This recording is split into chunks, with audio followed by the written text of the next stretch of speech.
Well, Sullivan Phillips, you have been kind of doing wonderful things over the last few years, both on and off the basketball court. But last year, you finished a book, and it would appear that it's going well. How did you come about with the book and the fact that you're coming to Bermuda very soon to have a book signing?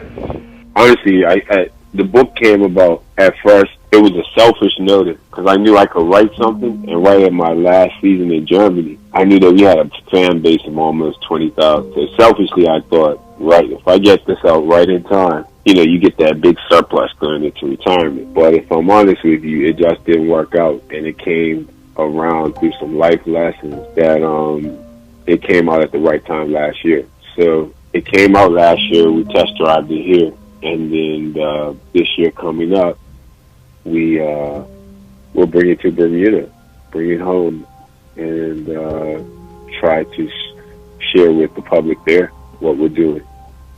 Now, in the book, you have very unique messages because of your life experiences. Tell us a little bit about your challenges that you had growing up, and then obviously making it, 12 years in Europe playing basketball? Right.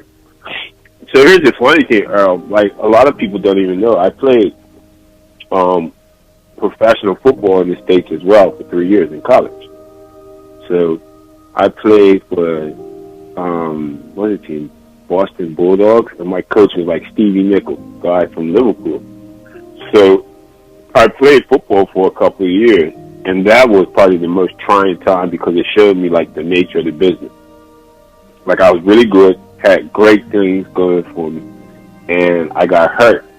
I dislocated my shoulder, and a long story short, man, they basically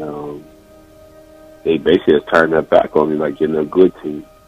So from that point there, it really showed me, like, the business side of things, and even as a young man still in college, like, it just showed you, like, the world's cool. And so these are the type of things that I put in the book, just like real talk lessons that people don't necessarily talk about, especially when they look at it from a perspective of, this is the high life or this is the life that everybody wants. But not a lot of people talk about the downside. Like, I'm sitting in a hospital with my shoulder, like, wired up, and the team only covered the bill. They didn't send a taxi to pick me up, didn't send a recovery, nothing. Like, they set me up with a therapist to get help, and nobody came to me for nothing. So these are the type of things I want to share with people. Like, sometimes you think you want something, and you have no idea what you're really trying to sign up for. And then basketball seemed to be your out because you really grew in stature in that sport? Honestly, basketball did. It did. It really worked out for me. The thing about basketball was I was always kind of good at it, but I just really fell in love with football coming to Bermuda. But I didn't even understand that both would work together so well. Because basketball now, with the footwork from football, became a lot more easier. So a lot of the things I was doing, a lot of the other guys weren't able to do or didn't have the base. But it allowed me to grow, like, in a big way, like playing in Europe, and not only playing domestically, but even getting to travel. Like, I've seen 6 continents, all from basketball. So, it allowed you to grow so much, but it also allows you to see, coming from Bermuda, like, how spoiled we are, like how blessed we are. So there was a lot of things that basketball did that I'm so excited and happy for. But one of the biggest things, it helped me to evolve. When you come to Bermuda, you're looking to have a 3-on-3 tournament as well. Do you think that's the future of the game in Bermuda because we're such a small population? No, not at all. Honestly, Earl, I just wanted to do something ground basis. And I want to be clear. Like, it's a 3v3 tournament. That's the fundraiser. And the funds and proceeds are split between Bermuda Basketball Association, the place that helped me evolve into who I was as an athlete, Mentoring Academy that Chris Comfort runs. And the reason why we chose that is because the vision that he has is similar to what I have here as a nonprofit, where it's guys-based trying to develop, because I see such a big problem with young men in Bermuda, that they're going astray. And we're just hoping to come together, not just to show the sport, but to show that we care. I mean, the vision going forward is definitely to make this into a 5v5 tournament, hopefully turning it into like a weekend thing where, you know, again, we have families coming in.